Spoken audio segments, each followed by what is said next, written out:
పిచ్చి పిల్ల ఎక్కడికి పోయిందో ఏంటో సరిగా చూసారా? అంతా చూసామమ్మా, ఎక్కడా కనపడలేదు.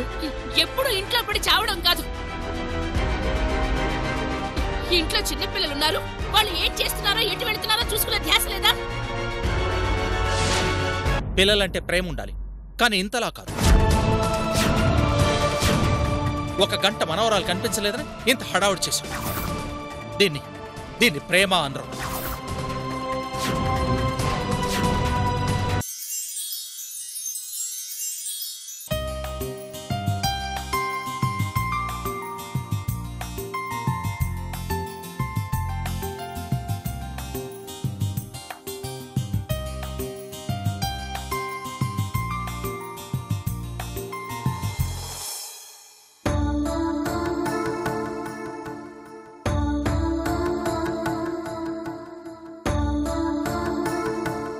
చెల్లి, ఏంటమ్మా ఇలా చేసావు? నేనేం చేశాను? నాన్నతో నేను కారులో వెళ్ళటం నువ్వు చూసావు కదా, మరి ఆ విషయం ఇంట్లో ఎందుకు చెప్పలేదు? నాన్నమ్మ అలా బాధపడుతుంటే చెప్పొచ్చు కదమ్మా. నువ్వు నాన్న కారులో వెళ్ళావా? నేను చూడలేదే.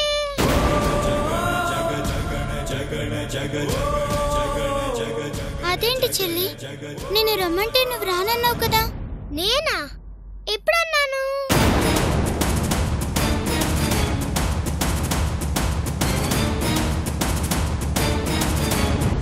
నువ్వు వెళ్తున్నావుగా, నేనెందుకు? ఇద్దరం కలిసి వెళ్తే సరదాగా ఉంటుంది. రా చెల్లి. నేను రాను. అలా అంటావేంటి చెల్లి? నువ్వే కదా రానంది. నువ్వు రానన్న తర్వాతే కదా నీ ఎదురుగానే నేను నాన్నగారికి వెళ్ళాను. నేను నాన్నతో వెళ్ళానన్న విషయం నాన్నమ్మకి చెప్పుంటే నాన్నమ్మ ఇంత బాధపడేది కాదు, నాన్నకంత కోపం వచ్చేది కాదు కదా. అసలు కారు ఎక్కడం నేను చూస్తేనే కదా చెప్పడానికి.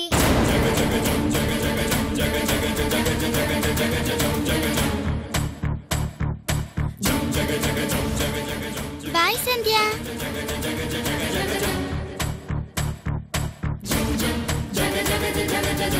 నీ ఎదురుగానే కదా వెళ్ళాను, చూడకపోవటం ఏంటి చెల్లి? నేను చూడలేదు, అందుకే చెప్పలేదు. అబద్ధాలు చెప్పడం నాకు రాదు.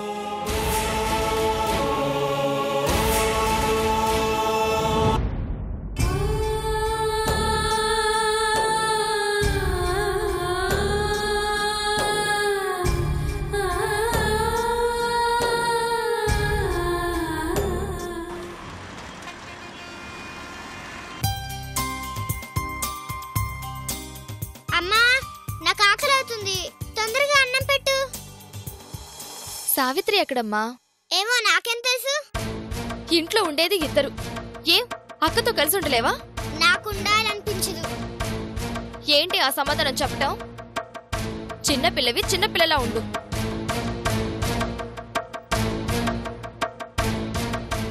యాదమ్మా, అమ్మా, అత్తయ్య గారిని పిలిచావా? పిలిచానమ్మా, ఎంతకీ తలుపులు తీయటం లేదు. అమ్మా, ఆకలి అవుతుంది, తొందరగా అన్నం పెట్టు. కొంచెం సేపు ఆగలేవా? ఓ, ఐఎమ్ సారీ. నా కోసం వెయిట్ చేస్తున్నారా? ఇంటర్నేషనల్ కాల్లో ఎంగేజ్ అయి ఉన్నానమ్మా.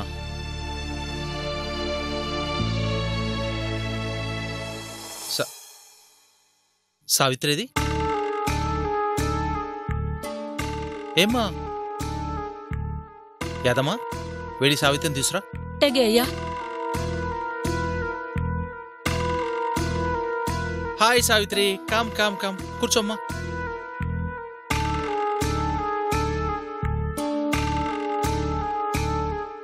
మాధురి, వడ్డించు.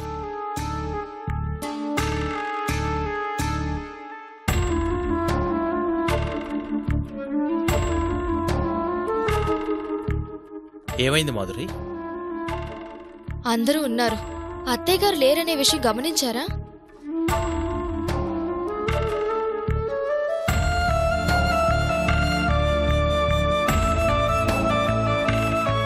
రమ్మని పిలవలేదా? యాదమ్మ 2 సార్లు అత్తయ్య గారిని పిలవడానికి వెళ్ళింది. ఎంతకీ తలుపులు తీయడం లేదంట. మీరు ఏ చిరాకులో ఉన్నారో ఏంటో. ఎప్పుడూ అత్తయ్య గారి మాటకి ఎదురు చెప్పని మీరు అలా మాట్లాడేసరికి బాగా ఫీల్ అయినట్టున్నారండి.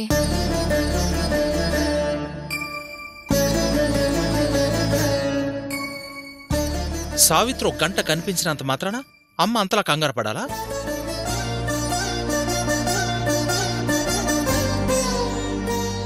సావిత్రి మీద ఆవిడకున్న ప్రేమ అలాంటిదండి.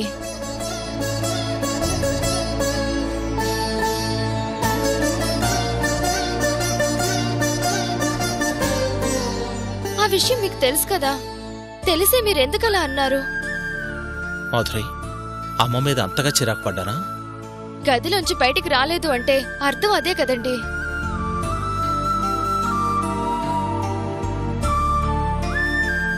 సరే, నే వెళ్ళి అమ్మని తీసుకొస్తాను. నువ్వు వద్దులే నాన్న. నానమ్మ బాధపడింది నా వల్లే కదా.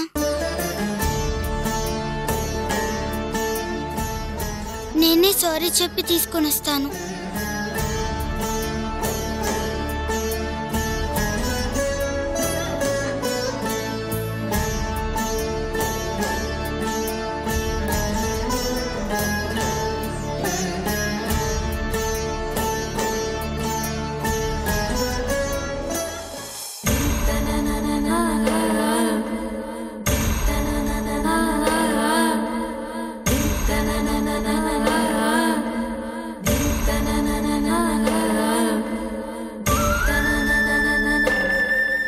నానమ్మ, నేను సావిత్రిని. తలుపు తీయవా?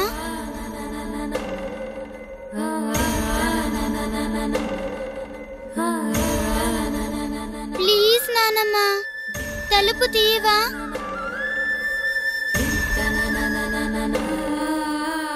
నానమ్మ,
ఏంటే ఎగతాళి చేస్తున్నావా?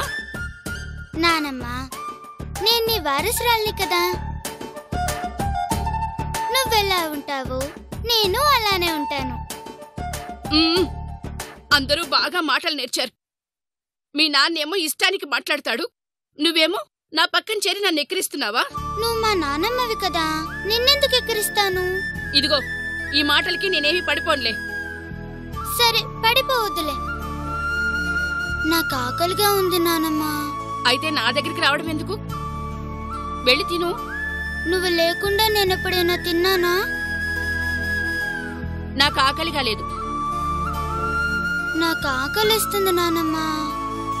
అయితే నేనేం చేయను? నువ్వు కూడా వస్తే ఇద్దరం కలిసి తిందాం. మీ నాన్న నన్ను నా పరిధిలో ఉండమన్నాడు కదా.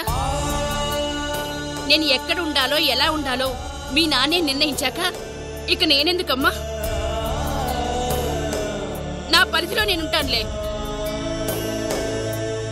నా వల్ల నువ్వు తిండి మానేస్తే దానికి కూడా నన్నే అంటాడు. వెళ్ళి తినమ్మా, తిను. అయితే నువ్వు రావా? రాను. నిజంగా నువ్వు రావా? తినను. నన్ను చూసి చెప్పు.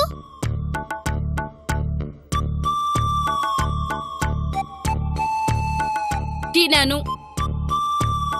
సరే, నేను వెళ్తున్నా. వెళ్ళు. నిజంగానే వెళ్తున్నా. అదే కదా చెప్పాను. సరే.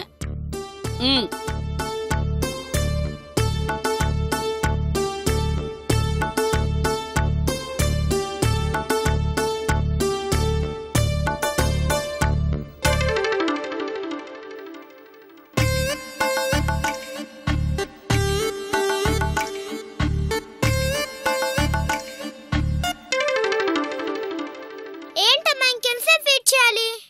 నానమ్మ వస్తుంది కదమ్మా. నాన్న,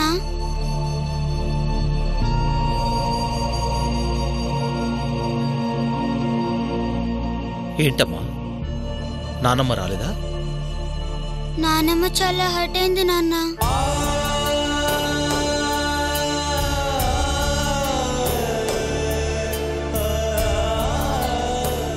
నువ్వు తిట్టావని బాగా ఫీల్ అవుతుంది.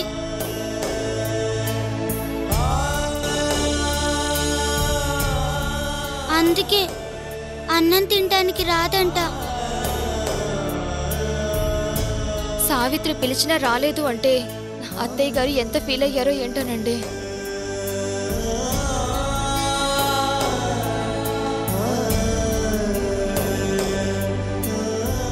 పెద్దమ్మగారి కోపం వస్తే అరుస్తారు కానీ ఇలా అలగటం మొదటిసారి బాబు.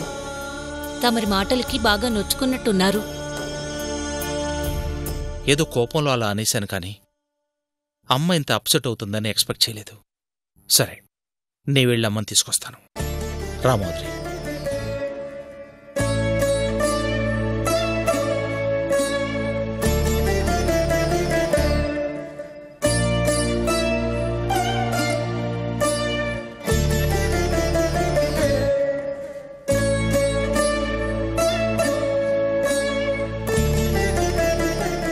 అమ్మా, పని ఒత్తిట్లో పడిపోయి ఏదో నోటుకొచ్చినట్లు మాట్లాడాను. దాన్ని పట్టుకుని అన్నమ్మానిస్తే ఎలా అమ్మా?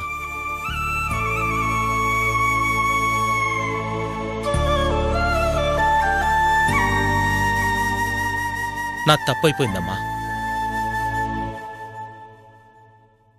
నా మీద కోపం ఉంటే తిట్టు కొట్టు, అంతేకాని నీ మౌనాన్ని భరించలేకపోతున్నానమ్మా. కొడుకు మందలించే అంత పెద్దవాడయ్యాక ఇక నేనేం కొడతాను తిడతానులే.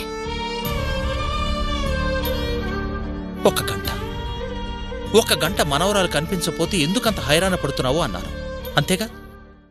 నాకు కాక కంగారు ఎవరికుంటుందిరా? అది నా మనవరాలు, నా ప్రాణం రా.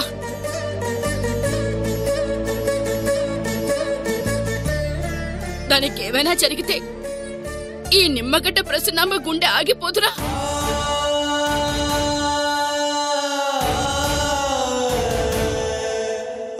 అయినా నేనేమైనా పరాయి వాళ్ల గురించి బాధపడ్డానా?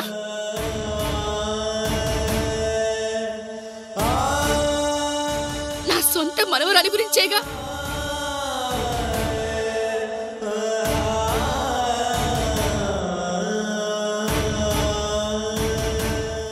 అది కనిపించకపోయేసరికి నేను పడ్డ నరకం నీకు తెలియదు. అమ్మా, ఒక్క మాట అడుగుతాను చెప్పు. నేను టూర్ వెళ్తాను, వారం అని వెళ్తాను, అది 10 రోజులవుతుంది. కన్న కొడుకు ఎలా ఉన్నాడని ఒక్కరోజన్నా ఫోన్ చేశావా? లేదే. మనవరాలు ఒక గంట కనిపించిపోయేటప్పటికి ఎందుకమ్మా ఇంత హైరాణ పడుతున్నావు?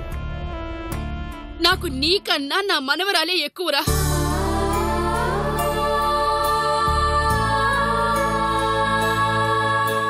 నా మనవరాలే ఎక్కువ.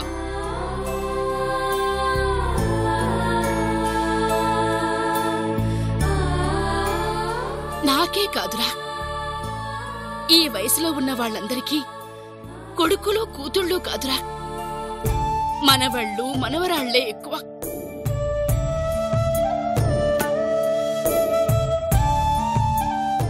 ఎందుకంటే మీకు రెక్కలొచ్చి మీ పనుల్లో మీరు బిజీ అయిపోతారు. మరి మాకెవరుంటారా?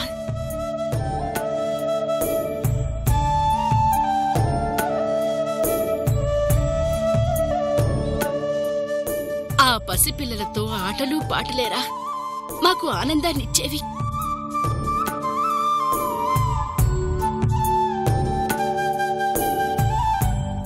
వాళ్ల బోసి నవ్వులు చూస్తూ వాళ్లతో పాటు మేము పిల్లలమైపోతాం. వాళ్ళను మా వీపు మీద ఎక్కించుకుని గుర్రాలమైపోతాం. వాళ్ళ చేతుల్లో ఆట బొమ్మలమైపోయి ఆనందంగా ఉంటాం.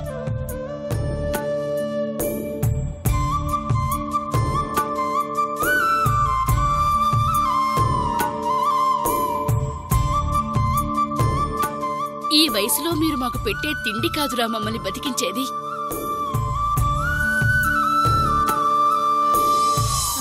వాళ్ల నవ్వులు, వాళ్లతో మేం గడిపే క్షణాలు,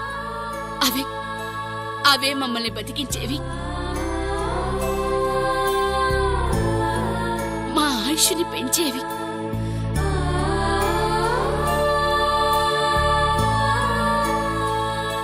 వాళ్ళు మా కళ్ల ముందు ఆడుతూ పాడుతూ పెరిగి పెద్దవాళ్లవుతుంటే మా వంశాన్ని రేపటిని వాళ్లలో చూసుకుంటూ ఆనందంగా కళ్ళు మూస్తాన్రా.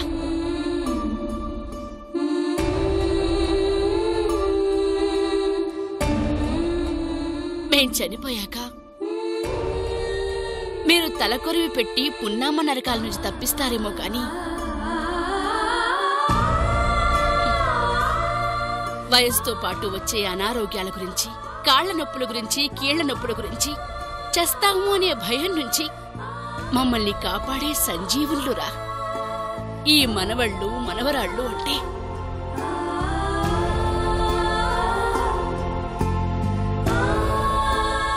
అలాంటి వాళ్ల గురించి కాక ఎవరి గురించి కంగారు పడాలి, ఎవరి గురించి బాధపడాలి? అమ్మా, నీ బాధను అర్థం చేసుకోలేక ఏదేదో అనేశాను, వదిలేసాయి. అర్థం చేసుకోలేక కాదు, నీ మనసులో ఉన్నదే అన్నావు. అమ్మా, నా మనసులో ఏమీ లేదు. తప్పు చేసేశాను, నన్ను క్షమించు. అయ్యయ్యో, ఏంట్రా ఈ పని? లేలే. అమ్మా, నీ కోపాన్ని భరించగలనేవు కాని నీ బాధను చూడలేనమ్మా, నన్ను క్షమించు. అయ్యో రాజశేఖర్, ఏంట్రా ఇది చిన్న పిల్లాళ్ళ? లే. నానమ్మా,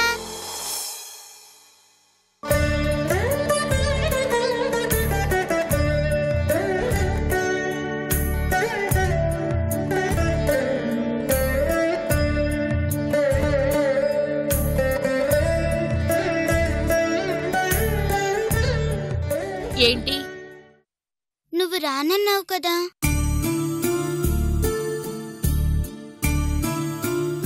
అందుకని నీకోసం నేనే అన్నం తీసుకొచ్చాను.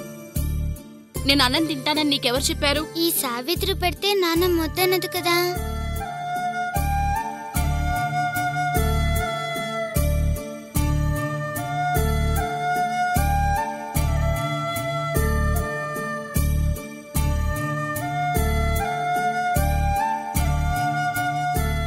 తిను.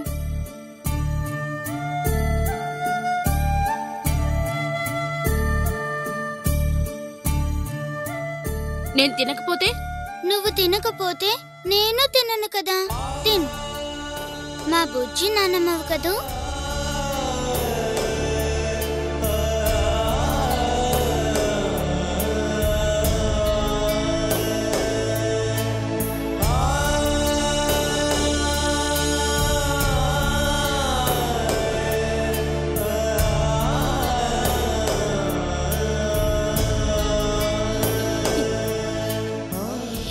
ఇందుకేరా, ఇందుకే వీళ్ళంటే పడి చేస్తాం.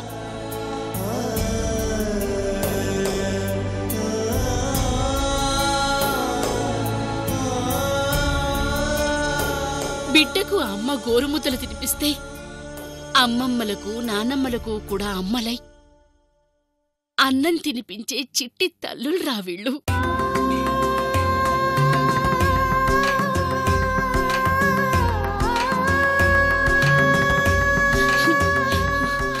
మా అమ్మ పెడితే తినకుండా ఉంటానా? పెట్టు.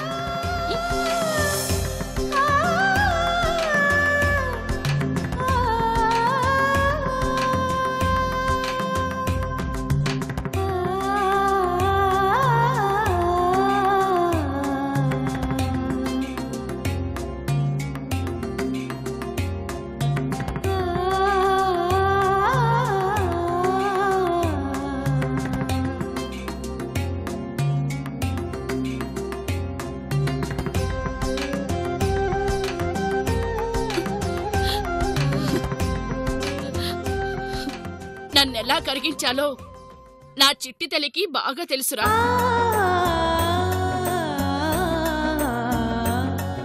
మీకెవ్వరికీ తెలీదు. తిన్నానమ్మా.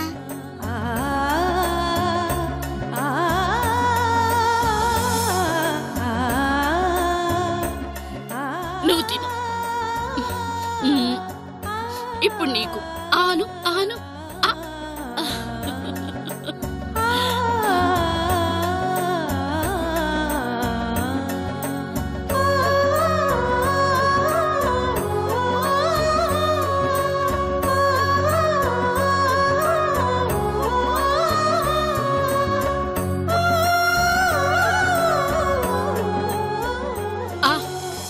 రాజశేఖర్, అమ్మా, రేపు పిల్లలకి 5 నుండి 6 వస్తాయి. వీళ్ల పుట్టినరోజుని చాలా గ్రాండ్గా జరిపించాలి. అలాగేనమ్మా, నీ స్థాయికి తగ్గట్టుగానే జరిపిస్తాను. సరే.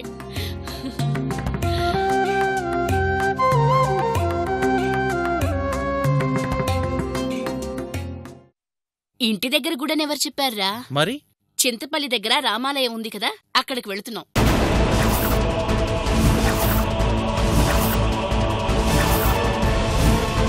ఆ గుడి